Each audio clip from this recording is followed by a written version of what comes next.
நான் ஒரு அழகான கற்பனை கதையை உருவாக்கப் போகிறேன். ஒரு காலத்தில் ஒரு பெரிய காட்டில் முயல், சிங்கம், மரங்கொத்தி, நரி, குரங்கு போன்ற விலங்குகள் வாழ்ந்து வந்தன. ஒரு நாள் மரங்கொத்தி, நான் ஒரு விவசாயி ஆகப் போகிறேன். நிலத்தை உழுது பயிரிட்டு நல்ல மகசூலை பெறப்போகிறேன். எனக்கு விவசாயம் செய்ய உதவி செய்ய யானும் வர வேண்டாம். நான் தனி ஆளாக ஒரு விவசாயி ஆவேன் என்றது. சிங்கமும் நரியும் குரங்கும் முயலும் ஆழமாக சிந்தித்தன. மரங்கொத்தி சரியாக சொல்கிறது. எந்த சூழ்நிலையிலும் பயிர்கள் மலர மழை மிகவும் அவசியம். இந்த முறை மழை வராமல் இருந்தால் என்ன செய்வது என சிங்கம் கவலைப்பட்டது.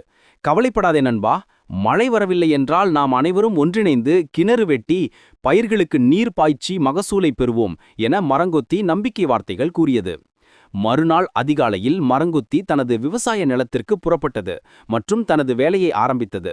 நிலத்தை பண்படுத்த ஆரம்பித்தது. இதை கண்ட மற்ற விலங்குகள் ஆச்சரியப்பட்டன. அப்படியானால் நீ விவசாயியாக மாறிவிட்டாயா? நல்ல வேலை நண்பா என கூறின. ஆம், நான் எனது லட்சியத்தை அடைந்தே தீருவேன் என மரங்கொத்தி மகிழ்ச்சியுடன் கூறியது. நிலத்தை பண்படுத்தியவுடன் விதைகளை விதைக்க ஆரம்பித்தது. ஒவ்வொரு நாளும் அது மிகுந்த மகிழ்ச்சியுடன் உழைத்தது. சில நாட்களில் மரங்கொத்தி ஆவலுடன் எதிர்பார்த்தது போல மழை வரவில்லை. தனது தோழர்களான சிங்கம், நரி, குரங்கு மற்றும் முயலிடம் உதவி கோரியது. மழை வராததால் பயிர்கள் காய்ந்து போனதை பார்த்து மரங்கொத்தி கவலையடைந்தது. அதன் நண்பர்கள், கவலைப்படாதே, நாங்கள் இருக்கிறோம், நாம் அனைவரும் இணைந்து கிணறு தோண்டி பயிர்களுக்கு நீர் பாய்ச்சலாம் என்று கூறினர். பின்னர் அனைத்து விலங்குகளும் ஒன்றிணைந்து கிணறு வெட்ட ஆரம்பித்தன. அவை அனைவரும் கடுமையாக உழைத்தன. சில நாட்களில் கிணற்றில் தண்ணீர் வந்துவிட்டதால் அவை மகிழ்ந்தன.